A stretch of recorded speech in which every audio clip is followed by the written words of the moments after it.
Supreme court ने बागी विधायकों पर कार्रवाई के मामले में राजस्थान हाईकोर्ट के फैसले पर रोक लगाने से इनकार कर दिया है। राजस्थान विधानसभा के अध्यक्ष सीपी जोशी ने हाईकोर्ट के आदेश पर रोक लगाने के लिए सुप्रीम कोर्ट में याचिका दायर की थी। राजस्थान हाईकोर्ट ने विधानसभा अध्यक्ष को 24 जुलाई तक बागी विधायकों पर कार्रवाई से रोका है। आज राजस्थान विधानसभा के अध्यक्ष सीपी जोशी की याचिका पर सुनवाई के बाद सुप्रीम कोर्ट ने कहा कि पहले हाईकोर्ट का फैसला आ जाए, उसके बाद सोमवार को इस मामले पर फिर सुनवाई होगी। राजस्थान विधानसभा स्पीकर की ओर से पेश होते हुए कपिल सिब्बल ने दलील दी थी कि एचसी के फैसले को रद्द किया जाए। किसी निर्णय से पहले स्पीकर के मामले में दखल नहीं दिया जा सकता। सुनवाई के दौरान कपिल सिब्बल ने 28 साल पुराने 1992 किहोटो होलोहोन केस का जिक्र करते हुए कहा कि हाईकोर्ट ने स्पीकर पर जिस तरह से रोक लगाई है वो न्याय संगत नहीं है। सिब्बल ने इसके साथ ही कहा कि स्पीकर के फैसले की न्यायिक समीक्षा तो हो सकती है, लेकिन उसे पहले ही रोक लगाना सही नहीं है। सुप्रीम कोर्ट ने कपिल सिब्बल से सवाल किया कि अगर स्पीकर अयोग्य करार दे और विधायकों की कोर्ट में याचिका लंबित हो तो फिर क्या कोर्ट दखल दे सकता है। इसके जवाब में कपिल सिब्बल ने कहा कि ऐसे मामलों में कोर्ट को दखल देने का हक है, क्योंकि स्पीकर फैसला ले चुके हैं। फैसला लेने से पहले ही स्पीकर पर रोक लगाना गलत है। सुप्रीम कोर्ट ने सुनवाई के दौरान कहा कि अगर लोग बार बार चुने जाएंगे और अयोग्य होते रहेंगे तो लोकतंत्र का क्या होगा। सुनवाई के दौरान कोर्ट ने कहा कि इस केस की लंबी सुनवाई करनी होगी। कोर्ट में कपिल सिब्बल ने कहा कि एससी के कई फैसले रहे हैं जिसके मुताबिक पार्टी लाइन के खिलाफ जाकर काम करना या फिर पार्टी की मीटिंग में शामिल न होना भी अयोग्यता का आधार बना। इस पर कोर्ट का सवाल, पार्टी की मीटिंग में शामिल न होना भी अयोग्यता का आधार बन जाता है।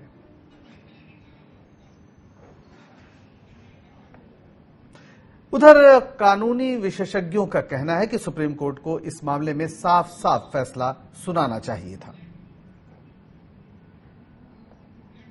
हिसाब से तो बिल्कुल गलत है, बिकॉज हाईकोर्ट का जब सब 5 जज की खंडपीठ ने कह रखा है कि इसमें स्पीकर के एक्शन पे कोई हस्तक्षेप नहीं हो सकता जब तक कि फाइनल ऑर्डर ना पास करे, तो हाईकोर्ट ने एंटरटेन क्यों किया था पिटीशन?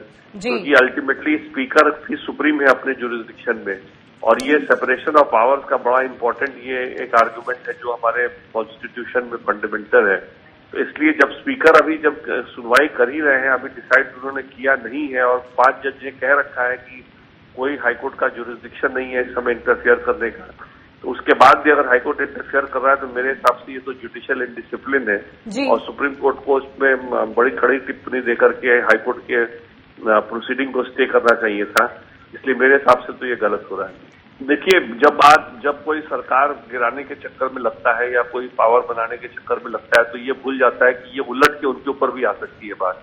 आज बीजेपी इनको सपोर्ट कर रहे हैं पायलट कैंप को और इस तरह के बहस कर रहे हैं, कल को उल्टा भी हो सकता है कि इस तरह का सिचुएशन। इसलिए कानून जो सही है उसका ही बहस हमेशा होना चाहिए, कभी भी अपने शॉर्ट टर्म इंटरेस्ट को देख के बहस नहीं करना चाहिए। और ये बहुत ही ये डेंजरस चीज है कि कोर्ट अगर इंटरफेयर करे स्पीकर के फंक्शनिंग में या स्पीकर के अधिकार क्षेत्र में, अगर कोर्ट घुसने लगे इस तरह से हर नोटिस में, हर प्रोसीडिंग में अगर कोर्ट घुसने लगे तो फिर तो स्पीकर का इंडिपेंडेंस तो रहा ही नहीं। स्पीकर तो फिर एक तरह से हाईकोर्ट के अंदर हो गया, सबसर्विएंट टू दी हाईकोर्ट हो गया।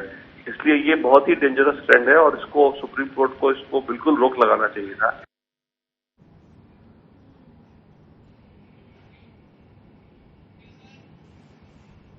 और इसी विषय पर बात करने के लिए हमारे साथ गोपाल कृष्ण हमारे संवाददाता जुड़ गए हैं। सीधे चलते हैं गोपाल कृष्ण के पास। गोपाल, सुप्रीम कोर्ट का जो आज फैसला हुआ है उस पर किस तरह की प्रतिक्रिया मिल रही है?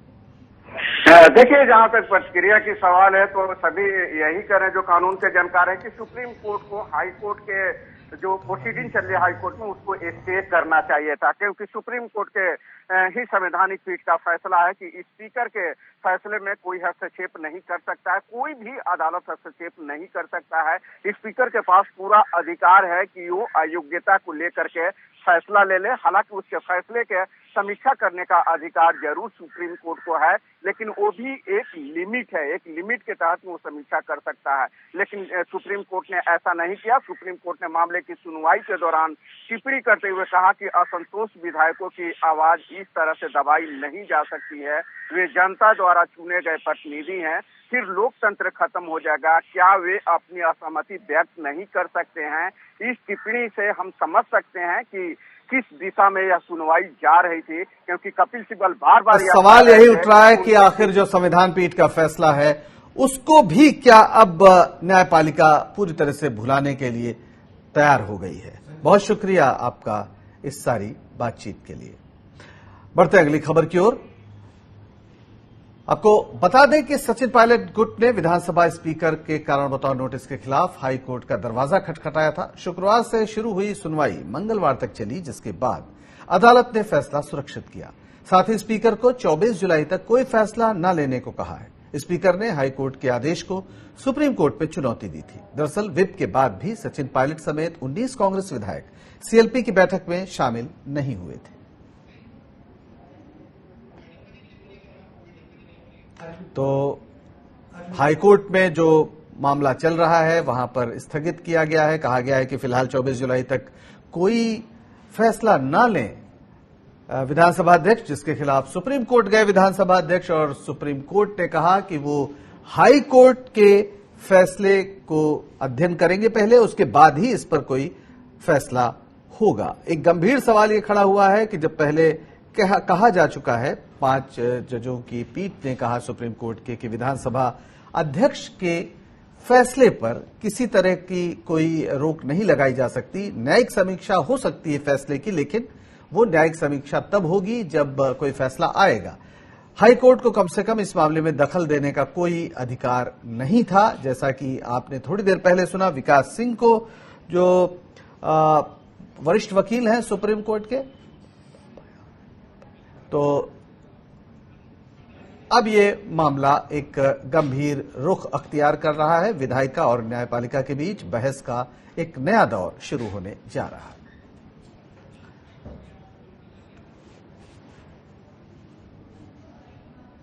जल्दी ही इस मसले पर सबकी निगाह है, क्योंकि बार बार ये मसला जाता है सुप्रीम कोर्ट में और कोई अंतिम फैसला अभी तक लगता है नहीं हो पा रहा है। सुप्रीम कोर्ट और हाई कोर्ट में चल रही कानूनी लड़ाई के बीच राजस्थान विधानसभा में शक्ति प्रदर्शन की तैयारी भी हो रही है। सूत्रों के मुताबिक गहलोत सरकार सोमवार को विधानसभा का विशेष सत्र बुला सकती है। हालांकि सुप्रीम कोर्ट में सुनवाई टलने के बाद सोमवार को विधानसभा का विशेष सत्र बुलाने को लेकर भी संशय है। माननीय मुख्यमंत्री जी को कैबिनेट ने अधिकृत कर दिया, कभी भी बुलाएं हम तैयार हैं। माननीय मुख्यमंत्री जी को कैबिनेट ने अधिकृत कर दिया, कभी भी बुलाएं हम तैयार हैं। और संजय बोहरा हमारे रेजिडेंट एडिटर जुड़ गए हैं हमारे साथ जयपुर से सीधे। संजय जी, अब जो पूरी तस्वीर बन रही है कि सुप्रीम कोर्ट ने एक ऐसा अप्रत्याशित कहा जाए फैसला दिया है, जिसमें कहा है कि वो सुनेंगे नहीं और हाई कोर्ट का फैसला आने दीजिए, जबकि कल तक हम ये समझते थे कि हाई कोर्ट को इस मामले में अधिकार नहीं रहा। खासतौर पर बार बार जिक्र किया जाता है संविधान पीठ के 5 जजों की जो सुप्रीम कोर्ट की पीठ थी उसके फैसले का, और अब बात हो रही है कि सोमवार को बुलाया जाए विधानसभा का सत्र। क्या पूरी पिक्चर बन रही है, क्या विश्लेषण है आपका? पंकज जी, हम शुरू से इस मामले में कहते आ रहे हैं कि जब गहलोत सरकार ने स्पीकर को अप्रोच किया और स्पीकर ने नोटिस इशू किए, तो ये मामला कोर्ट में जाना तय था और हमने कहा था कि ये एक रणनीतिक भूल है। जब मामला कोर्ट में चला गया तो ये जो राजनीति नहीं रही है, अब इसमें लीगल दाव पे ज्यादा मायने रखेंगे, और वही आप देख रहे हैं कि गहलोत कैंप जो है वो अब उसमें उलझ के रह गया है। हालांकि ये बात सही है कि जब स्पीकर ने नोटिस दिया था तो हाईकोर्ट को ही सचिन पायलट कैंप की तरफ से जो याचिका आई थी उसको रिजेक्ट कर देना चाहिए था, क्योंकि उनको बोलना चाहिए था कि जब तक स्पीकर ने डिसीजन नहीं लिया है हम इंटरफेयर नहीं कर सकते। तो ये तो हाईकोर्ट के स्तर पे ही होना चाहिए था। उसके बाद अध्यक्ष की तरफ से गलती ये हुई कि आप पहले तो उस पूरी प्रक्रिया में भाग लेते रहे हाईकोर्ट में, और जब हाईकोर्ट ने अपना जजमेंट रिजर्व किया तब आप जाकर के अप्रोच कर रहे हैं सुप्रीम कोर्ट को। तो आपको तो पहली इंस्टांस में जाना चाहिए था। जैसे ही हाईकोर्ट ने वो याचिका एक्सेप्ट की थी, आपको तुरंत सुप्रीम कोर्ट जाना चाहिए था, बोलना चाहिए था कि देखिए ये गलत है। आपने 1992 में क्या फैसला दिया था 5 जजेस की बेंच ने। खैर, अब ये जो मामला इन्होंने विधानसभा सत्र बुलाने का ये जो बात चल रहा है, ये काम बहुत पहले होना चाहिए था। अब तो मुझे लगता है कि सुप्रीम कोर्ट के फैसले के से बंधा हुआ रहेगा ये। यदि पहले ही ये असेंबली सेशन बुला लेते और उस वक्त यदि विधायक नहीं आते या व्हिप का उल्लंघन करते तो उनको अयोग्य घोषित करना ज्यादा आसान होता। यानी कुल मिला के स्थिति काफी उलझी हुई है। राजस्थान की तस्वीर, देश कोरोना से उलझा है, राजस्थान भी कोरोना से उलझा है, लेकिन पार्टियां फिलहाल सरकार गिराने और बनाने के खेल में उलझी हुई हैं। बहुत शुक्रिया आपका संजय जी इस सारी बातचीत के लिए। राजस्थान में आए सियासी उबाल के बीच कांग्रेस के प्रदेश अध्यक्ष गोविंद सिंह डोटासरा ने मोदी सरकार को घेरा है। उन्होंने कहा कि मोदी सरकार के मंसूबे कभी कामयाब नहीं होंगे। राजस्थान की सरकार 5 साल जनता की सेवा करेगी। साथ ही उन्होंने मोदी सरकार पर आरोप लगाते हुए कहा कि ये सरकार विधायकों को खरीदने और मौजूदा सरकार को तोड़ने का काम कर रही है।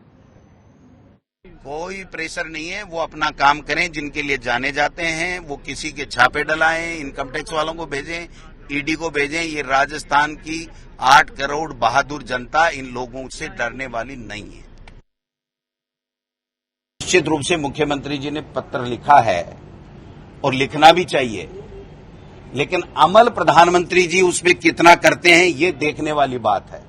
मुख्यमंत्री जी तो हर अपने भाषण में ये बात कहते हैं कि प्रजातांत्रिक रूप से चुनी हुई सरकार जो जनता की आशीर्वाद से, उनके सहयोग से, उनकी भावनाओं के अनुरूप बनती है, उसको काम करते देना चाहिए। लेकिन जो ऊपर दिल्ली में सरकारें बैठी हैं वो पैसे के बल पे प्रजातंत्र की हत्या करना चाहते हैं, जो राजस्थान में संभव नहीं होगा। कोर्ट अपना काम करे, माननीय स्पीकर साहब अपना काम करे, सरकार अपना काम कर रही है, पार्टी अपना काम करेगी, सब अपना अपना काम करेंगे। और मैं समझता हूं क्या होगा, कहां होगा, किसका क्या फैसला आएगा, इसकी हमें चिंता नहीं है। षड्यंत्र हारेगा और प्रजातंत्र जीतेगा। राजस्थान के मुख्यमंत्री अशोक गहलोत ने प्रधानमंत्री मोदी को जो चिट्ठी लिखी है उसे लेकर मध्य प्रदेश के पूर्व मुख्यमंत्री दिग्विजय सिंह ने कहा है कि ये सही है। हालांकि तंज कसते हुए उन्होंने ये भी कहा कि कुछ उम्मीद मत रखिए। दिग्विजय सिंह ने ट्वीट कर कहा, अशोक जी आपने सही व्यक्ति को सही पत्र लिखा है, लेकिन इनसे मुझे तो कोई कतई उम्मीद नहीं है। देखते हैं यदि पत्र का एक्नॉलेजमेंट भी आ जाए तो मुझे आश्चर्य होगा। आपने तो देखा है कैसे मोदी जी और अमित शाह जी की जोड़ी काम करती रही है। केंद्रीय मंत्री गजेंद्र सिंह शेखावत की मुश्किलें बढ़ती जा रही हैं। जयपुर कोर्ट ने संजीवनी क्रेडिट कोऑपरेटिव सोसाइटी घोटाले में शेखावत पर लगे आरोपों की जांच के निर्देश दिए हैं। बता दें कि घोटाला करीब 1000 करोड़ का है। कोर्ट में दायर रिवीजन के मुताबिक शेखावत ने संजीवनी क्रेडिट कोऑपरेटिव सोसाइटी में लाखों रुपए जमा कराए थे। सोसाइटी ने पैसा गजेंद्र सिंह शेखावत और उनके सहयोगियों की कंपनी में लगाया था।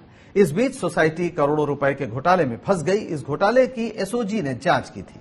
जांच कर रही एसओजी ने मामले में इनके खिलाफ जांच लंबित रखकर कोर्ट में चालान पेश कर दिया। इस पर गुमान सिंह और लाबू सिंह ने कोर्ट में रिवीजन प्रार्थना पत्र लगाया था। इस पर सुनवाई के बाद कोर्ट ने केंद्रीय मंत्री शेखावत के खिलाफ जांच के आदेश जारी किए हैं। कोरोना संक्रमण के चलते इस बार हज का सफर रद्द कर दिया गया है। इस साल प्रदेश भर से हज यात्रा के करीब 8000 लोगों ने ऑनलाइन आवेदन किया था, जिसमें से 7000 से ज्यादा लोगों को हज लॉटरी में शामिल किया गया था। लेकिन कोरोना महामारी के कारण इस साल की हज यात्रा रद्द कर दी गई है, जिसके बाद राज्य हज कमेटी सभी लोगों के पासपोर्ट उनके घर तक पहुंचाने का काम कर रही है। हज यात्रा 2020 में सभी चयनित हाजियों के हज कमेटी ऑफ इंडिया से पासपोर्ट प्राप्त हो गए हैं। उनकी भौतिक जांच भी कर ली गई है और डाक के द्वारा वो हाजियों को भिजवाना शुरू कर दिया गया है। उम्मीद करते हैं कि अगले 10 से 15 दिन के अंदर सभी हाजियों को उनके पासपोर्ट प्राप्त हो जाएंगे। यदि किसी हाजी को अपना पासपोर्ट प्राप्त नहीं होता है तो वो हज हाउस से संपर्क करे